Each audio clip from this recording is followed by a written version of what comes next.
Sir, కేంద్ర intelligence సంస్థలన్నింటినీ కూడా పవన్ కళ్యాణ్ పైన నిఘా పెట్టాలని చెప్పేసి మోదీ గారు ఆదేశించారని చెప్పేసి కొన్ని వెబ్సైట్లలో వార్తలు వినిపిస్తున్నాయి సార్. మరి నిజంగా కేంద్ర ఇంటెలిజెన్స్ సంస్థలన్నీ కూడా ఇప్పుడు పవన్ కళ్యాణ్ గారి పైన నిఘా పెట్టాయా? మోదీ గారే పెట్టమన్నారా? ఎందుకు పెట్టించారు? మరి ఈ వార్తల్లో నిజం ఎంత ఉంది? మీరేం చెప్తారు సార్ దీనికి సంబంధించి?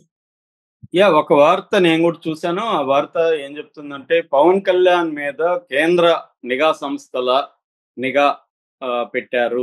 ఎందుకంటే మోడీనే ఆదేశించాడు అని వార్త వస్తుంది. దీనికి నేపథ్యం ఏందంటే మొన్న ఆయన 14వ తేదీ మార్చి 14 తేదీ పిఠాపురంలో చిత్రాడలో జయకేతనం పేరుతో జనసేన 12వ ఆవిర్భావ దినోత్సవం జరుపుకున్నారు.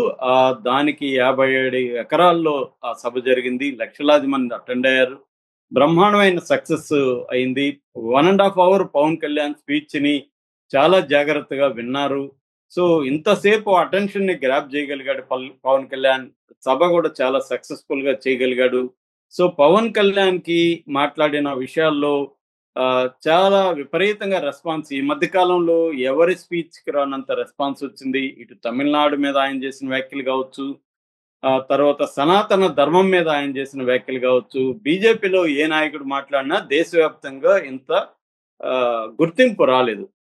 ఎందుకంటే పవన్ కళ్యాణ్ స్పీచ్ అనేది దేశంలో ఇంగ్లీష్ మీడియా, హిందీ మీడియా కూడా విపరీతంగా ఫోకస్ చేసింది పవన్ కళ్యాణ్ స్పీచ్ ని. ఇక తమిళనాడులో అయితే ఇంక చెప్పాల్సిన అవసరం లేదు. పవన్ కళ్యాణ్కి 90% తమిళనాడులో వ్యతిరేకత వచ్చింది. ఓ 10% బీజేపీ ప్లస్ బ్యాచ్ అంతా కూడా పవన్ కళ్యాణ్ ని సపోర్ట్ చేశారు. ఏదేమైనా ఆ స్పీచ్ తో పవన్ కళ్యాణ్ కి ఓవరాల్ గా ఇండియాలోనే మైలేజ్ అనేది వచ్చింది. మీడియాలో మైలేజ్, ప్రజల్లో డిస్కషన్, పొలిటికల్ పార్టీలు గుర్తించడం ఇది జరిగింది. సో పవన్ కళ్యాణ్ దీన్ని ఎలా సాధించగలిగాడు? ఒక చిన్న మీటింగ్ తో ఇంత డిస్కషన్ ని, చర్చని ఎలా రగిలించగలిగాడు అనేది స్టడీ చేసి చెప్పమని ఇంటెలిజెన్స్ వాళ్ళతో ఒక నిఘా కమిటీని మోడీ ఏర్పాటు చేశాడు అనేది వార్త సారాంశం. అంటే ఇది వినడానికైతే లాజికల్ గా ఉంది. ఎందుకంటే ఎక్కడైనా కూడా మామూలుగా సభలు సమావేశాలు జరిగినప్పుడు నేను చిన్నప్పటి నుంచి చూస్తున్నాను. పౌరకుల సంఘంలో నేను పనిచేసినప్పుడు కూడా మా సభలకి ఇంటెలిజెన్స్ వాళ్ళు వచ్చేవాళ్ళు, రిపోర్టింగ్ అనేది ఇచ్చేవాళ్ళు. అంటే సమాజంలో వివిధ సంస్థలు, వివిధ పౌర ప్రజా సంఘాలు, పౌర హక్కుల సంఘాలు లేదా విప్లవ ప్రజా సంఘాలు వీళ్ళు సభలు నిర్వహించినప్పుడు రెగ్యులర్ గా ఇంటెలిజెన్స్ వాళ్ళు వచ్చి నివేదికలు అనేవి సమర్పిస్తూ ఉంటారు. ఇది రొటీన్ గా జరిగేది. ఎందుకంటే దాదాపు ప్రతి పోలీస్ స్టేషన్ లో ఒక స్పెషల్ బ్రాంచ్ అంటారు, ఎస్బి అంటారు వాళ్ళు. ఎస్బి ఇన్స్పెక్టర్ కానీ, ఎస్బి ఎస్ఐ కానీ వాళ్ళు కానిస్టేబుల్స్ ఉంటారు. వాళ్ళ పని ఏంటంటే రోజు ఆయా టౌన్లలో ఏమేమి జరుగుతుందో దాన్ని రిపోర్ట్ చేసి పంపిస్తూ ఉంటారు. ఇటు పవన్ కళ్యాణ్ లాంటి వాళ్ళవి ప్రత్యేకంగా జరుగుతాయి కాబట్టి దీని మీద కేంద్ర స్థాయిలో కూడా ఇంటెలిజెన్స్ వాళ్ళు నివేదికలు తెప్పించుకొని నివేదికలు పంపించడం అనేది సర్వసాధారణం. ఆ యాంగిల్లో నిఘా పెట్టుండే అవకాశం ఉంది. అంతకంటే పవన్ కళ్యాణ్ మీద ఏదో నెగిటివ్ గా మోడీ పెట్టుంటాడని నేను అనుకోవట్లేదు. ఎందుకంటే మోడీకి పవన్ కళ్యాణ్ చాలా అవసరం ఉంది. సౌత్ ఇండియాలో పవన్ కళ్యాణ్ పెద్ద ఎత్తున ఉపయోగించుకోవాలనేది మోడీ ప్లాన్. ముఖ్యంగా 2026లో తమిళనాడులో ఎన్నికలు జరగబోతున్నాయి. ఆ ఎన్నికలకి పవన్ కళ్యాణ్ పెద్ద ఎత్తున ఉపయోగించుకునే అవకాశం ఉంది. దాన్ని దృష్టిలో పెట్టుకుని పవన్ కళ్యాణ్ పిఠాపురంలో ఈ తమిళ రాజకీయాల మీద, ముఖ్యంగా హిందీ వ్యతిరేక ఉద్యమం తమిళనాడులో జరుగుతుంది. దాన్ని విమర్శిస్తూ తమిళ ఉద్యమంలో హిపోక్రసీ ఉంది, వాళ్ళు హిందీని వద్దంటారు కానీ హిందీలోకి తమ సినిమాలను డబ్ చేసి ఉత్తరప్రదేశ్లో, బీహార్లో, ఉత్తరాఖండ్లో వాళ్ళకి డబ్బులు కావాలి కానీ వాళ్ళ భాష మాత్రం వద్దు, ఇదెక్కడి లాజిక్ అని పవన్ కళ్యాణ్ తీవ్రంగా విమర్శించాడు. దాంతో తమిళనాడు నుంచి కూడా పవన్ కళ్యాణ్ మీద తీవ్ర వ్యతిరేకత వస్తుంది. మేము హిందీకి భాషకు వ్యతిరేకం కాదు, బలవంతంగా హిందీ మా మీద రుద్దడానికి వ్యతిరేకం. 1968 నుంచి కూడా తమిళనాడులో 2 లాంగ్వేజ్ పాలసీ ఉంది, తమిళ్ అంటే ఇంగ్లీషు. ఇప్పుడు 3 లాంగ్వేజ్ పాలసీ పేరుతో వాళ్ళు హిందీని రుద్దుతున్నారు, అది కరెక్ట్ కాదు. నార్త్ ఇండియన్స్ వాళ్ళకి ఒక భాష తప్ప ఇంకే భాష రాదు, ఈవెన్ ఇంగ్లీష్ కూడా నేర్చుకోరు వాళ్ళు. వాళ్ళు మాత్రం ఒక భాష నేర్చుకుంటారు, మనం మాత్రం 3 ఎందుకు నేర్చుకోవాలి, మన పిల్లల మీద బర్డెన్ ఎందుకు అనేది వీళ్ళు చెప్తున్నారు.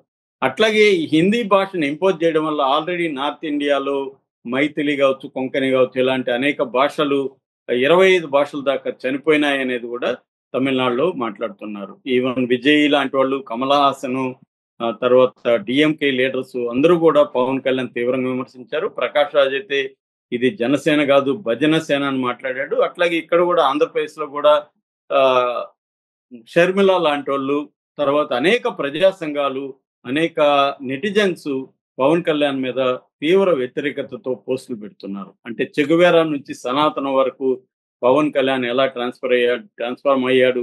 తర్వాత తనే ఒకప్పుడు మాట్లాడిన వీడియోలని పక్కన పెట్టి ఎడిట్ చేసి పెడుతున్నారు. అది చూస్తే నిజంగా షాక్ అవుతుంది. ఒక వ్యక్తి ఇన్ని అబద్ధాలు ఇలా చెప్పగలడా అనేది. అదేందంటే పవన్ కూడా రాజకీయ నాయకుడు. పవన్ మీద ఎందుకు ఇంత ఇది ఉందంటే పవన్ రాజకీయ నాయకులలో ఒక డిఫరెంట్ టైపు ప్రజల మీద కన్సర్న్ ఉన్నవాడు, కొంత సిద్ధాంతాలు మాట్లాడేవాడు అని అంటే సామాజిక న్యాయము లేకపోతే ప్రజలకు భిన్నమైన రాజకీయాలు పవన్ కళ్యాణ్ అందిస్తాడు. ఇప్పటివరకు ఆయన మీద ఎటువంటి అవినీతి ఆరోపణలు అవన్నీ లేవు. ఎందుకంటే ఆయన అధికారం ఇప్పటివరకు లేదు. ఇప్పుడు కూడా 9 నెలలు అయినా కూడా ఆయన మీద ఇప్పటివరకు అయితే ఎటువంటి మనీ ఫ్రాడ్ గాని లేకపోతే అవినీతి గాని వీటి మీద రాలేదు. అందువల్ల పవన్ కళ్యాణ్ భిన్నంగా చూస్తారు. కానీ నిజానికి నేను చాలా సార్లు చెప్తున్నాను. పవన్ కళ్యాణ్ కూడా ఒక టిపికల్ రాజకీయ నాయకుడే. ఆయన గోల్ కూడా అధికారమే. ఇవాళ అన్ని రాజకీయ పార్టీలు అలాగే ఉన్నప్పుడు పవన్ కళ్యాణ్ భిన్నంగా ఉండాలని కోరుకోవడం అత్యాశ. పవన్ కళ్యాణ్ కూడా సీఎం కావాలని కోరిక. సీఎం కావాలంటే ఆయనకి ఏది కరెక్ట్ అనుకుంటే అది చేస్తాడు. సీఎం కావాలంటే కమ్యూనిస్టులు అవసరం ఉంటే కమ్యూనిస్టులని పొగుడతాడు. చెగువేరా అంటాడు. మా నాన్న కమ్యూనిస్ట్ అంటాడు. దీపంలో సిగరెట్ ముట్టించుకునేవాడు మా నాన్న అంటాడు. ఇవన్నీ మాట్లాడతాడు. కులం వద్దనుకుంటే కులం వద్దంటాడు. మళ్ళీ కులం కావాలంటే కులం కావాలంటాడు. మతం వద్దనుకుంటే మతం వద్దంటాడు. మళ్ళీ మతం ఉపయోగపడుతుందంటే మతం నేను చిన్నప్పటి నుంచి రామనామం జపం చేస్తున్నానని చెప్తాడు. అలాగా ఆయన టిపికల్ అందరు రాజకీయ నాయకులే లాగానే ఆయన కూడా దాన్ని మేము గొల్ల ఫిలాసఫీ అని పేరు పెట్టాం. గొల్ల ఫిలాసఫీ అంటే షెల్ ఫిలాసఫీ. అంటే తమకేది కావాలో దాని చుట్టూ ఒక ఫిలాసఫీని తయారు చేసుకొని అది మాట్లాడుతుంటారు. ఇది అందరూ చేసే పని. వ్యక్తులుగా మనం అందరూ కూడా మనకి ఏది అవసరమో దాని చుట్టూ ఒక ఫిలాసఫీ మాట్లాడుతుంటాం. పవన్ కళ్యాణ్ కూడా అదే పని చేస్తున్నాడు. పవన్ కళ్యాణ్‌ని భిన్నమైన రాజకీయ నాయకుడు లేకపోతే పేద ప్రజల పక్షపాతి లేకపోతే తక్కువ సోకాల్డ్ దళిత కులాలకి ఆయన అండగా ఉంటాడు. ఇవన్నీ అబద్ధాలు. ఆయన రాజకీయంగా తన ప్రయోజనాలకి ఏది ఉపయోగపడితే దాన్ని ఉపయోగించుకుంటారు. కులమైనా, ప్రాంతమైనా, మతమైనా ఏదైనా కూడా ఆయన తనకు ఉపయోగపడుతుంది అనుకుంటే దాన్ని ఉపయోగించుకుంటాడు. ఆయనకి సిద్ధాంతం అంటూ లేదు. ఆయనకే కాదు ఏ పొలిటికల్ పార్టీకి ఇవాళ ఇండియాలో సిద్ధాంతాలు లేవు. సిద్ధాంతం అంటే అధికారమే వాళ్ళ సిద్ధాంతం. అధికారమే ఐడియాలజీ, అధికారమే పరమావధి. కాబట్టి గాంధీ చెప్పినట్టుగా మన లక్ష్యము దాన్ని చేరుకునే మార్గం ఈ రెండు బాగుండాలనేది గాంధీ చెప్పాడు. కానీ కమ్యూనిస్టులు లక్ష్యం బాగుంటే మార్గం ఏదైనా పర్వాలేదని కమ్యూనిస్టులు అనేవాళ్ళు. ఇవాళ లక్ష్యము బాగుండాల్సిన అవసరం లేదు, మార్గం కూడా బాగుండాల్సిన అవసరం లేదు. లక్ష్యం అంటే మన అధికారమే మన లక్ష్యం. అధికారం అనే లక్ష్యాన్ని ఏ మార్గం ద్వారానో చేరుకోవచ్చు, ఎన్నిసార్లైనా మార్గం మార్చొచ్చు అనేది ఇవాళ ఉంది. అందుకనే యూటర్న్ బాబు అంటున్నారు, యూటర్న్ జగన్ అంటున్నారు, ఇప్పుడు U turn Pawan Kalyan. So U2 అని పేరు పెట్టచ్చు ఆయనకి, యూటర్న్ పవన్ కళ్యాణ్ అని. కాబట్టి ఇవాళ అందరూ యూటర్న్ చేయని వాళ్ళు ఎవరు లేదు. మోడీ ముస్లింలను విమర్శిస్తారు. మళ్ళీ మోడీకి సెకండ్ ఫేజ్ థర్డ్ ఫేజ్ లో టెన్షన్ వచ్చింది. ముస్లింలు ఓట్లు పడవని. చిన్నప్పటి నుంచి మా ముస్లింల దగ్గర పెరిగాను, మా ఇంట్లో అంతా ముస్లింలు తిరిగవడని మాట్లాడలేదు మళ్ళీ మోడీ.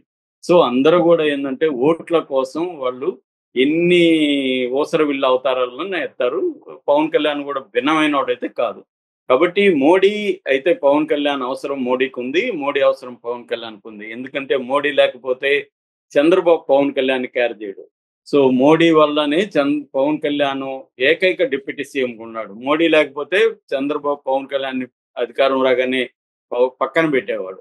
అందుకని మోడీ అవసరం పవన్ కళ్యాణ్కి ఉంది.